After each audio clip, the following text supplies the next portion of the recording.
I'm in how the many files people. for not going. Huh? Yeah, I'm in the files for not going. Jeffrey Epstein was trying to meet with me. Oh, I did see that. Yeah, and I was like, what? I'm like, no thanks. Yeah. Aren't you glad? Yeah, but I would have never went anyway. It's like, it's not even a possibility that I would ever went. But especially after I Googled him. I was like, what the f*** are you talking about? This was like 2017. One of my guests was trying to get me to meet him. I was like, bitch, are you high? Like, what the f*** are you talking about? For what reason would you? What would be... If I was a guy who was like sucking up to the rich and powerful, if I was really interested in hanging out with rich and powerful people.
Here is Bill Maher, and he had this to say about some of the high-profile individuals and the emails they sent the convicted pedophile.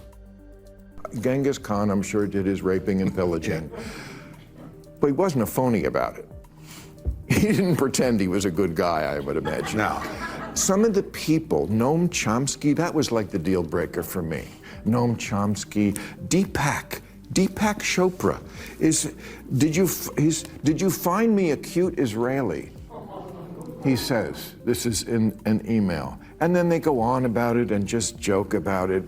You know, how can you listen to this guy as a guru after this? I'm sorry, I'm not trying to pick on him. I know him. He seems like a nice guy. But obviously there's this other side to this Peter Attia guy I saw him on 60 Minutes recently, this great guru of health, and he's saying some of the... Oh, man. What? Some of his stuff was like... I go into Jeffrey Epstein withdrawal when I don't see him, he says. The problem with becoming friends with you, he says to Epstein, the life you lead is so outrageous, and yet I can't tell a soul. That's terrible. It is an eye-opener, I've got to say. Noam Chomsky, I wasn't as shocked to see Noam trying to advise Jeffrey Epstein about how he can fix his public image. But some of these high-profile names and the communication they had with this man, even after he was convicted of these hideous offences. We talked about Fergie and the former Prince Andrew yesterday. Kosher, there are so many who should know better, and I think whose reputations are going to be tarnished by this association with Epstein. Yes, if you've got MSNBC, Mika Brzezinski, and Bill Maher now all jumping on this bandwagon of genuinely being surprised, the cynic in me tends to think maybe they're not really that surprised, but they have to pretend that they're surprised. Not that they knew about specific individuals, but just broadly what happens when people are very powerful. And certainly everybody knew the situation or the reality with Jeffrey Epstein after he was convicted, and they were very happy to continue rubbing shoulders with him. That piece was sort of an open secret, just like Harvey Weinstein in Hollywood was an open secret. They look the other way until it is impossible to ignore. And maybe, again, that edifice is cracking a little bit, where you even see prominent people on the left calling attention to this further. And I think the big long and short outcome of it is trust in institutions, trust in power structures and powerful people is at such a low in our culture and in our society right now. And this is just only going to further corroborate that in people's minds, that we're being basically ruled and run by a bunch of folks that think they can do whatever and consequences don't apply to them. And maybe the reality is so far they haven't.